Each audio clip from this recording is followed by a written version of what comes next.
I am now creating weekly exclusive content for Patreon, so if you are interested in that, go check out the link down below. And of course, if you want to avoid the random lottery of FIFA points, you want to go straight to the source, buy the players directly, use u7buy.com and use the code TVM at checkout. What is going on, guys? TVM here. Welcome back to another video and review. And today we have the strangest card I have ever seen in FIFA history and the highest rated silver, or rather the best silver in FIFA history, Paulinho. This came out as an SBC yesterday, confused everybody, angered a lot of people. I don't know why, and I'm going to be a little bit harsh here. I think if you have to rely on an SBC being there for fodder, you have problems. Because if this was a 90, 91, 92 rated card as an SBC, and it came out maybe with a couple of stats slightly higher than what they are, people would have still found a way to complain about it, and people would have still moaned. But today, the complaint, or yesterday the complaint rather, was, well, he's not good enough in terms of his rating. It's a 74 rated card. I don't like it. I don't understand that mentality at all. Who cares if he's 74 rated? Look at the stats. The stats, okay, they're not insane, but does every card that EA release have to be the very top in that position? No. And that is why the community is almost as toxic as it is. I mean, maybe toxic is the wrong word, but critical, I guess, is the word I'm looking for. If EA ever release anything that isn't end game, all of a sudden there's an outrage. Well, I can't use it. It's unusable. Bin it off. Not everyone plays this game to finish Elite 1 in Champs. Not everyone plays this game to win every game. I know it sounds stupid. It's a football game. You go into it hoping to win and trying to win. But there are a lot of people out there, maybe not you and I, because we are what I would class as hardcore. You're watching a FIFA video, you have an interest in it outside of the game itself, so I understand that. But there are a lot of people who play this game who just want to play with players they like watching in real life, and at its very core, that's what I am. Now, I do enjoy this game this year when it works. The last week has been absolutely horrendous for the game listening to what I want it to do. Heel-to-heel flicks don't work. Ball rolls hardly ever register. Turning, left stick dribble, just unresponsive. I don't know why. I'm blaming Virgin Media, but the longer it goes on, I have to start blaming EA at some point. Or maybe I'll give it till Monday, and if it persists, then it's EA's fault, right? But either way, at its very core of my sort of desire to play FIFA, I'm one of those that just want to play with players that I like watching in real life. And believe it or not, Paulinho is a player that I genuinely do like watching in real life. Now, he hasn't had an awful lot of game time for Leverkusen, hasn't long joined them, was given his chance just before the whole outbreak thing.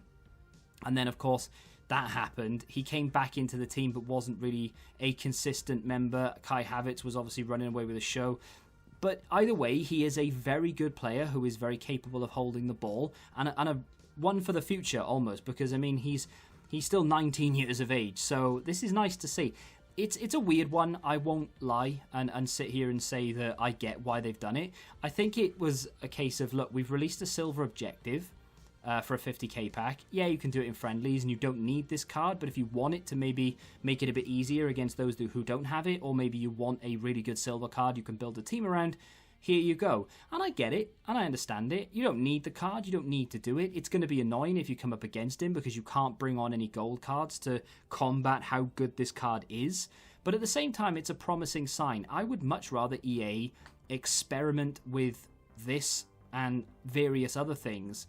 And, you know, if it doesn't hit, then fine. Move on to something else, experiment elsewhere.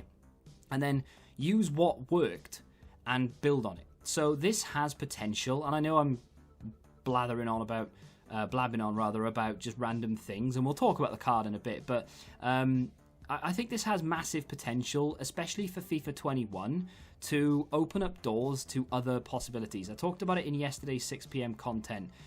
This gives EA, in my opinion, a door to go through that they should be, honestly, they should be leaping through it, because they could bring out silver tournaments. They could bring out weekend league split into two sections. So a standard weekend league where you can go in with any team you want. You can only enter one at a time, on one per account maybe.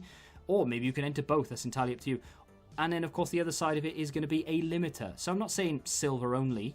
I'm saying 80 rated teams and below. So, and maybe 83 rated cards and below. So you can't just go in there with your Ronaldo, your Messi, fill the rest of it with silvers and still hit that rating. So it makes sure that you can't use a card over maybe 83 or 80 or something.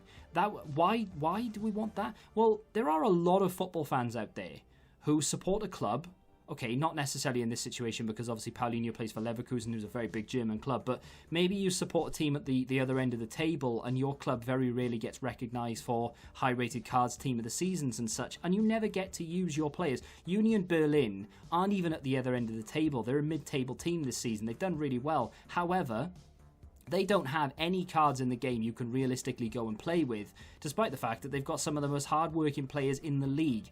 You can't really use them in FIFA, because I know you're going to go into a game thinking, well, I'm just going to try and have some fun here with a silver card. Unfortunately, they are so bad that you can't turn around with them. So in this instance, if they were to maybe keep silver cards all year round as silver cards, but boost them beyond the 74 rating, and then make silver tournaments, silver rivals, silver weekend league, silver objectives, that would be phenomenal. I would be a big fan of that. I mean, you could even have a little box at the beginning of going into a rivals game where you select which objective you want to complete. If you're going to more than one, you select more than one. The game auto-detects what's in your starting 11 and subs.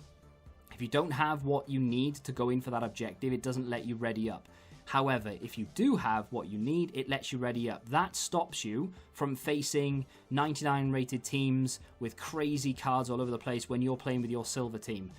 That would be really good. I'd really enjoy that. That would be nice. However, that's maybe, I would say, a video for a different, a topic for a different video, but I suppose it's not really because it's kind of relevant to now. But why now? Well, it's an experiment, you know. I don't think you ever remember Euro 2008. A lot of you won't. That game was made by EA Sports. It was a separate game. It didn't have Ultimate Team in it or anything. But it was essentially, I think, was it like FIFA 2007 at the time was out on the Xbox 360? The Euro 2008 game was just one big experiment. They had loads of different things in there gameplay-wise. It was just a massive experiment. It was completely different to any FIFA we'd played before. And then when FIFA 2008 came out, a lot of that made it into the game because they obviously had experimented with it. They had good feedback. It worked really well. And it went into 08. This is something like that. It has to start somewhere, and why not here? It doesn't really have too much of a place in FIFA 20, unfortunately. There is a silver objective within objectives right now that they've just released, but you don't need this card. So aside from that, if you're a Leverkusen fan, I'm sure you're going to do it. Is he any good? I liked him, and it wasn't because I was... It wasn't because I was blown away by how good he was. It was because I went into it with very little expectation. He's a 74 rated card, even though on paper, if you take away the rating, he's actually a 90 rated right wing. And I played him at cam for the most part. I did pop him out wide now and again. But yeah, played him at cam for the most part because he just fits that cam role. If you give him, for example, a sniper, you can play him as a striker if you really want to. 91 rated striker, decent pace, good 4-star, 4-star, high attacking work rate. Doesn't have the lean body type, unfortunately, but he is 5'10", so that works really well. His finishing goes up to 96. It's a good card. But I gave him a maestro, put him in there as a cam, 95 rated cam, which is very, very nice for the price point. And I genuinely had fun with him. And I think it was because I went in there with zero expectation. How long that would last going into FIFA 21 if they said, look, any card that's a silver ain't ever going to get a gold. We're only going to boost them up to a 74. Their stats will still go up, but they will remain 74 rated. I know a lot of people are saying that this is a slap in the face for those who like to use cards as fodder, and I do get that, I really do, but at the same time, if we have a game where we have an abundance of silver objectives and milestones, maybe it's score 100 goals with a silver player, this technically counts as a silver player, banging, I'm all over that, I'm getting this, I'm going into games, and I'm going to smash it because I want my gold Paulinho. Maybe he goes up to 95 rated and they improve his stats. And you've used the silver version to get the better gold version. So many possibilities with this. And I think people have got tunnel vision. It's 74 rated. I can't put it into an SBC for a better card further along down the line. I don't like it. I'm out. In terms of his in-games, he has relatively good stats. It's nothing too crazy. He doesn't like jump off the page as being this amazing player. But as a cam, very quick, very agile, despite the body type, even though it's not really that bad. Average is fine, right? Reactions, were they a problem? Not for me, really. He was very responsive in ball rolls and dragbacks when the game allowed me to do them. He was a very good passer of the ball, especially with the Maestro Chem style, of course, bumping it up to 99 and 94 vision. Just an all-round solid player. You know, nothing to blow your mind or anything, but I went into it with such low expectation. I genuinely had an awful lot of fun with him, and he is definitely usable. You could put him into champs if you really wanted to. I wouldn't necessarily recommend it, but you could. And Leverkusen fans, let me know what you think of this down below. Do you feel a little bit shafted that one of your players was the guinea pig for this? Or are you alright with it and you've done it and you really enjoy him? If you aren't going to do it, let me know why. And if you have done it or are going to do it, again, let me know why in the comments. Interesting card, and I hope we get a lot more of it with objectives to go with them as well, especially in FIFA 21. If you have enjoyed the video, hit the like button, subscribe to the channel for new, of course, and until the next time, goodbye. Football Index. The game changed. Download the app now.